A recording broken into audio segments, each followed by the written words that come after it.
আমি আসাদুল্লাহ আপনাদেরকে কথা দিয়ে যাচ্ছি, যতদিন না পর্যন্ত এয়ারপোর্টে আমি আমার জায়গা থেকে পরিবর্তন তো শুরু করতে হয় কোনো না কোনো একটা জায়গা থেকে।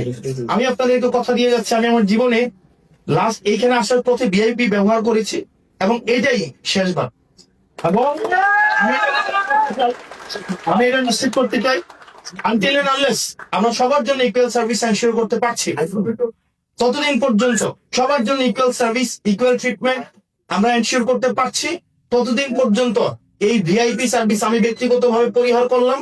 এটা হচ্ছে আমি ব্যক্তিগতভাবে এটা ব্যবহার করলাম। কিন্তু দুর্ভাগ্যজনক বিষয়, আমরা যখন এয়ারপোর্টে যাই সেই জায়গা থেকে হচ্ছে আমাদের দুর্গতি শুরু।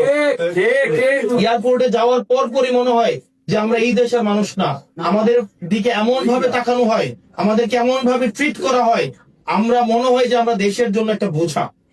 এটা আমাদের এক দীর্ঘ সময়ের একটা বাস্তবতা, আমাদের এটা রাষ্ট্রীয় দুর্বলতা এবং আমাদের কাঠামোগত একটা দুর্বলতা যে আমরা এখনো পর্যন্ত, আমি যখন হিথ্রো বিমানবন্দর দিয়ে আসলাম সেখানে আসলে আসার পরে সেখানে জাস্ট দুইটা গেট ছিল। একটা গেট ছিল যে এখানে তারা ইউরোপিয়ান পাসপোর্ট শুধুমাত্র হোল্ড করে তারা একটা গেট দিয়ে যাবে, আর একটা হচ্ছে নন ইউরোপিয়ান পাসপোর্ট যারা হোল্ড করে তারা একটা গেট দিয়ে যাবে।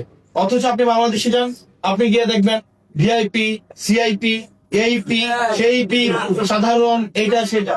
অথচ দেখেন এই ভিআইপি মানুষদের মধ্যে বেশিরভাগ মানুষই হচ্ছে দেশ থেকে বিদেশে টাকা পাচার করে।